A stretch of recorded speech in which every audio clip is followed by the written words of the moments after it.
Well, I think sometimes business plans can be a bit frightening for people if they haven't done one before, but actually they don't need to be too complicated. It needs to start off by telling the bank a little bit about yourself. It usually contains a CV or some sort of information to tell us what your background is, but then it's looking at the business itself. What area are you going into? Is it a retail outlet? Who are your competition? What's the market like?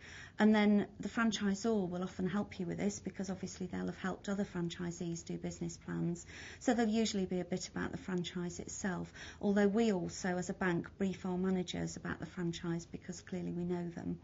And then the business plan moves into things like the cash flow forecast, the profit and loss projections, projected balance sheet. And again, those things can seem quite daunting to people if they haven't done them before, but there's quite a lot of help and advice available, not only from the franchisor themselves who will often help, but if you look on, for instance, our website, we've got a pro forma business plan and some help with filling that in. So there is quite a lot of advice out there for new business owners.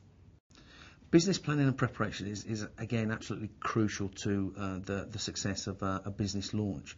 And again, franchising should have a large amount of experience to know what is expected from a business launch. Business plans shouldn't be completely sales orientated. If a business plan is over optimistic on the sales level, then franchisees can get off to a good start, but be underconfident because they haven't reached the targets that they want to.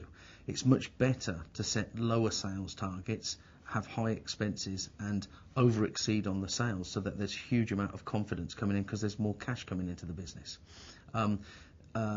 You need to be careful if a first year business plan shows that you're going to make thousands and thousands and thousands of pounds, because while franchising is a good system for building up a business very quickly, there is hard work that goes in at the start.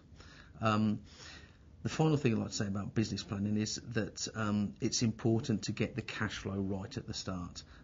With our business, there's a number of weeks training, there's a launch into an area, and that whole process takes about 2 months. So there's really 3 months, because it will take 4 weeks to get paid from the first month's work before any money comes into the business.